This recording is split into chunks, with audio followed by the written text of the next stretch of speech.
This session is customizing the FHIR transformation service. So we're going to be talking a little bit about the product that InterSystems has for FHIR transformation. I am Heather Capel. I'm the CEO of LeadNorth. We also have Daniel Franco here, who's the Senior Manager of Interoperability at InterSystems. We've been working together for a couple years now, and this is a great product we're happy to share. So the agenda for today, we're going to do a quick overview of FTS. I don't know, maybe by a show of hands, I'd love to know if anyone has ever seen the product or used the product before or heard about it. Anybody? A couple? Okay, cool.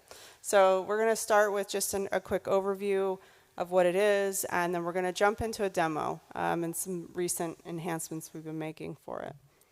We are on a 20-minute limit here, and Patrick's policing me on time, so I'm going to try to go as quickly as I can. So let's start with our overview of what is the FHIR transformation service. Basically, it's a transformation engine or service that allows you to take HL7 or CCDs and convert them to FHIR. It is cloud-based subscription, so it's a little bit of a black box type service. It's a volume-priced service model. It allows you to really accelerate your FHIR immersion. So if you're just starting to work with FHIR, it can help you accelerate that. It can streamline your ability to go from some of the older standards to the newer standard FHIR. And we also have added the option to really customize the service. So if you've seen one interface, you've seen one interface. You know that every interface has its challenges. Every data source does something a little creative and different.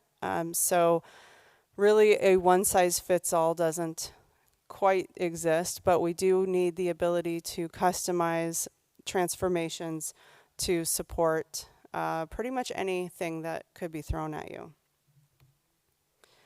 So let's talk a little bit about the workflow for FTS. It is a three-part process, so we're going to talk about what that means. If you look on the left, working from left to right, you've got your input feeds. So let's use an example of a hospital sending to a health information exchange. We'll just kind of, as for the example's sake. On the left side, your input feed could be HL7 or CCD. So that first orange circle is your first step. It's the pre-process. So the pre-process is where you can take your inbound messages and convert them to a more standard message format. So the FTS product is expecting for HL7 to see a standard 2.5.1 HL7 message. And for the purposes of this demo, we'll be talking just about ADTs. Although it does support ORMs for orders and scheduling messages as well. So in the pre-processing, it's about taking those custom creative, I'll say, HL7 messages or CCD messages from your sources and converting them into that standard. Your center circle there is your kind of the core of FTS. It is your transformation from those standards to FHIR. Then you've got your post process, which is a FHIR to FHIR transform. So if you have very specific needs of what you want your FHIR bundles to look like, this is where you would handle some of that if the out-of-the-box FTS service isn't doing it already. From there, the output, as I was using the example to a health information exchange, could go on there, or it could be another healthcare facility. You've got also the option of sending that FHIR bundle on to a FHIR server, such as HealthLake, such as the InterSystems FHIR server, or if you're using your own or other options are out there. So moving to a little bit more of a detailed view, I think this is just another view of what we just talked about. You can have multiple data sources, as many as you want. As it's building here, you've got your custom transformations, your DTLs. A lot of you are probably familiar with those from working in Iris. You've taken in your custom HL7 on the left. Your pre-process has converted that into a more standard format of HL7. You've got your base transformation in the middle where you're turning that into FHIR. You'll see the word mappings above that. So mappings is a little bit, we're going to dive into that a little bit more in a few minutes, but mappings are data mappings. So if you're getting a lot of local-based terminology from your data source and you want to convert that to something more standard, you can use data mappings here to do that. And then in the post-processing, FHIR to FHIR, as we talked about before, and that also is a DTL-based transformation step. And we also have a note there about FHIR profiles. So for those who've been working with FHIR, you probably are familiar with profiles like the US core standard and implementation guides of different kinds. So for your business, you may have very specific profile requirements that you need to comply with, and that would be an option to apply at that point as well. What comes out at the end is your tailored specific FHIR bundles that you need. Okay, so what does it mean to customize FTS? Basically, we're tailoring FTS to your needs, as I've said. We have the ability to apply pre-process transformation DTLs, post-process transformation DTLs, data mappings for all the FHIR elements that I'm going to show you here in a second. And then there's some processing triggers. So throughout FTS's kind of core process, there are some options for making some adjustments to the bundle as it's being generated. So one example I'm going to show you in a second is you can add the raw source data in an encoded format into your document reference resource. That's an option. It's a processing trigger. You don't have to do it, but if it's there if you want to. There's a few others like that. So we're going to jump into a demo here. Let's see if I can do this gracefully.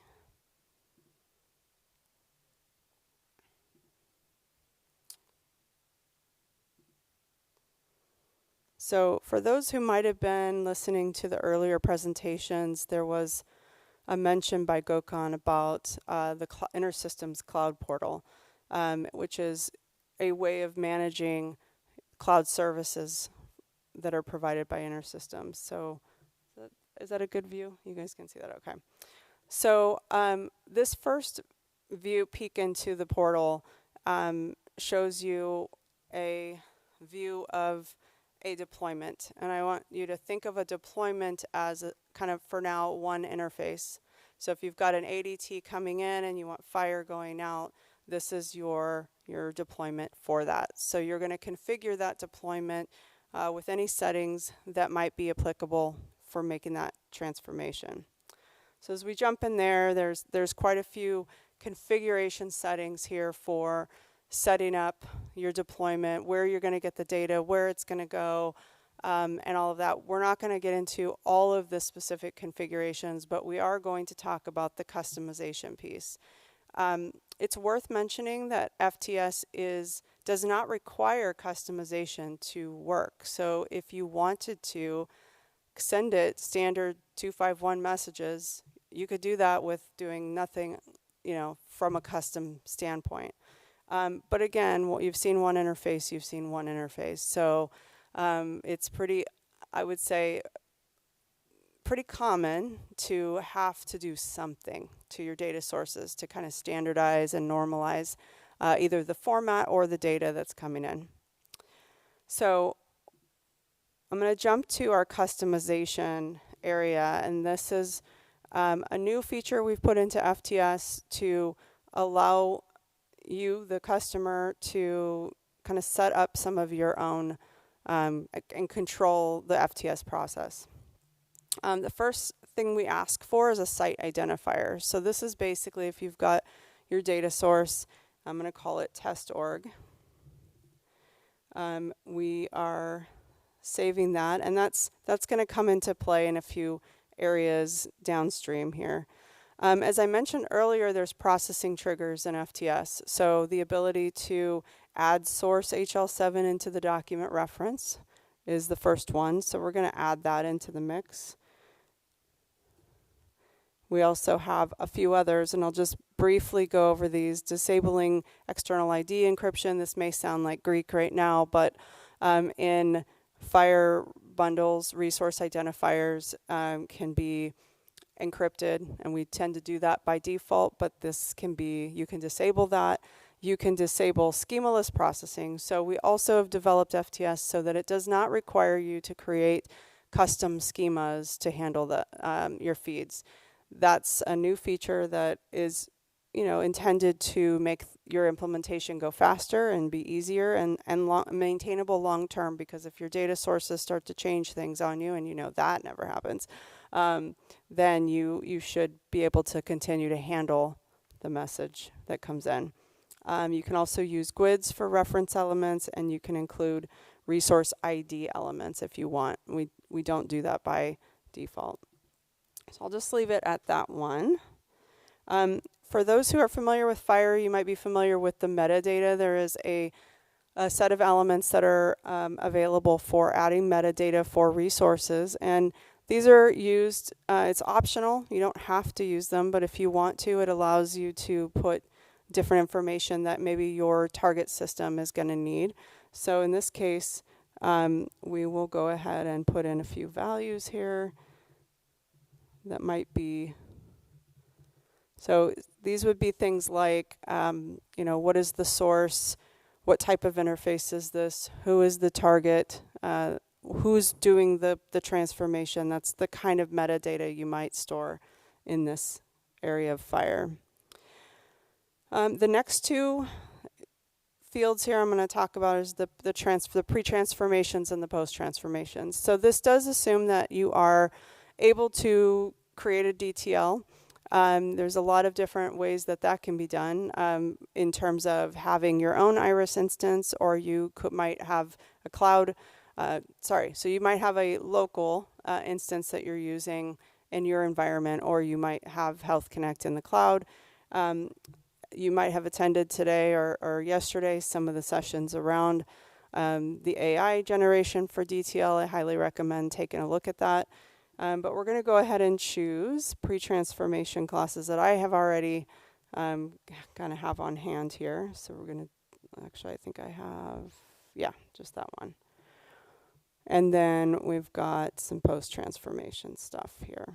So it's also, you can have multiple post-transformations and multiple pre-transformations. They do stack on top of each other, meaning they're gonna execute in order that they come in. Now, that may seem silly. It just really depends on your specific use case and whether that makes sense to do or not. But if you want to sort of, daisy chain your transformations together, you can do that.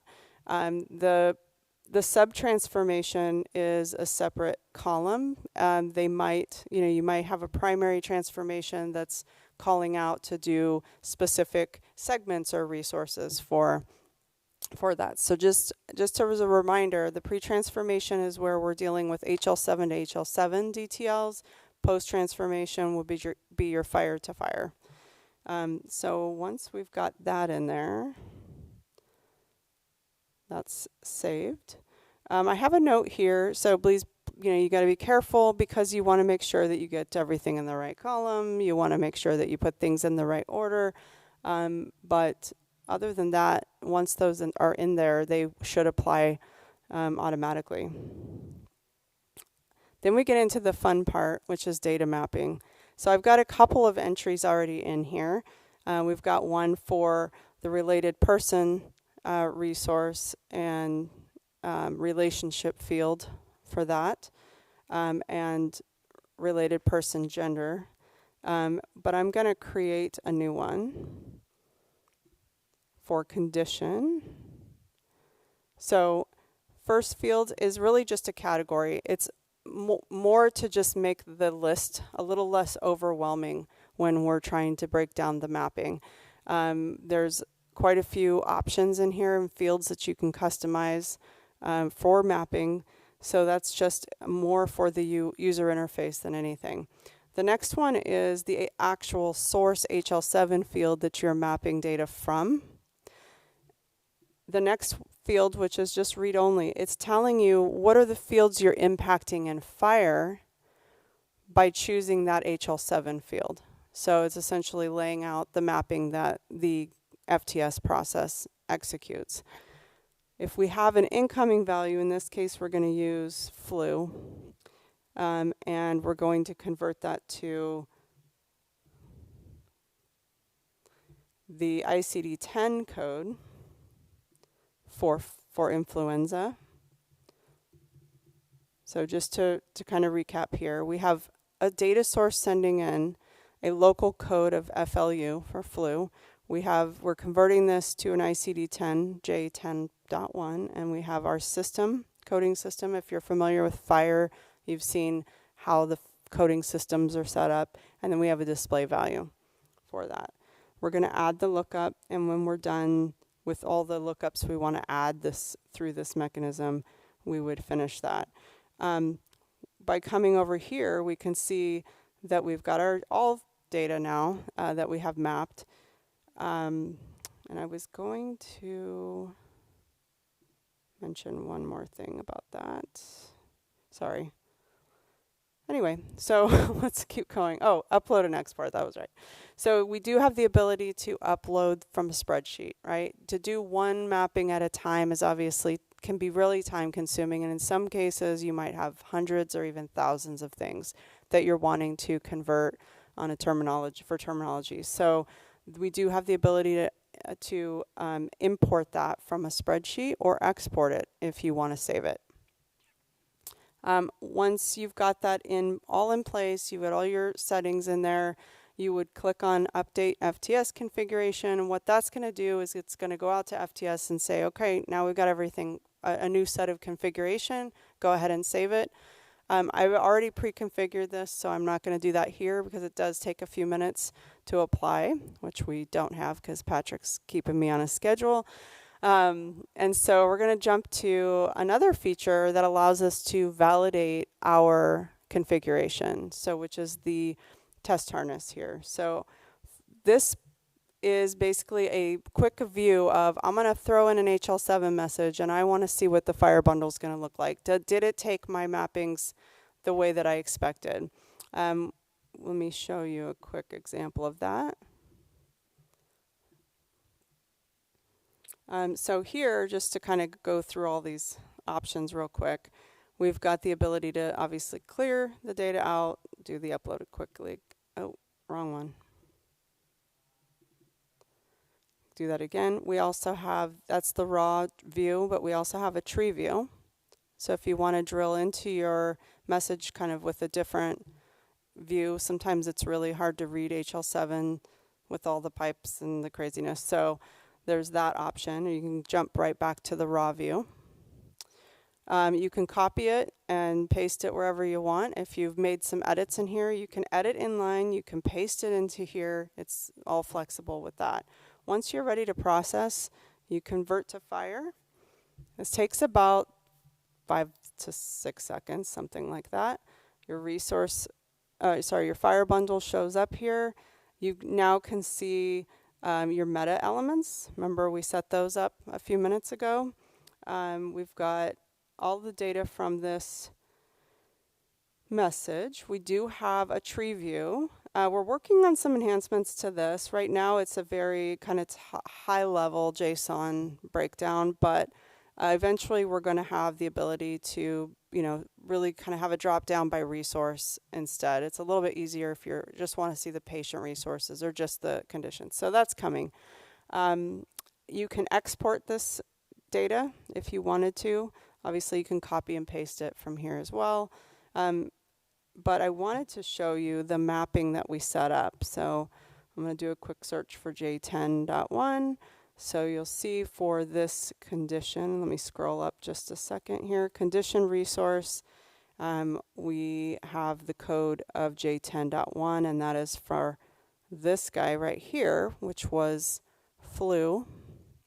And maybe it's a little easier to show this from here. But that flu value converted to the J10.1 ICD-10 code. And that's about it on that. I'm going to jump back real quick to our last couple slides. Let me do a quick slideshow.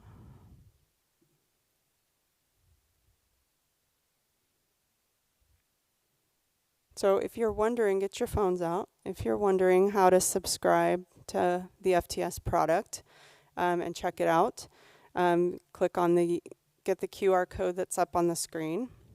You can also, if you have any questions at all during the conference or after the conference, please get in touch with Daniel or myself. We'll definitely answer any questions you may have. And you have the option of talking to your InterSystems account rep if you have one of those right now. So definitely don't be shy about asking questions. I'd love to show you guys more. There's definitely a whole lot more here to show. InterSystems is setting up the Health Innovation Hub. This is another QR code you might want to jump on. They're looking, this is a survey, but it's going to be kind of a exchange, kind of a marketplace, if you will, that's coming, and they want to get some feedback from you on how you might use this or how interested you would be in the options available there. Please make sure you leave some feedback on the session today. Again, feel free to grab me if you have any questions. And here's another QR code. We're all about the QR codes around here. Sign up for the early access programs that are available right now by InterSystems, Flexible Python Runtime Vector Search, which is pretty exciting if you watched today's presentation, and online backup. So please provide feedback around those items. And thank you for coming today. How did I do on time? Early? Am I too fast? Oh, sorry. Okay. All right. Thank you guys for being here.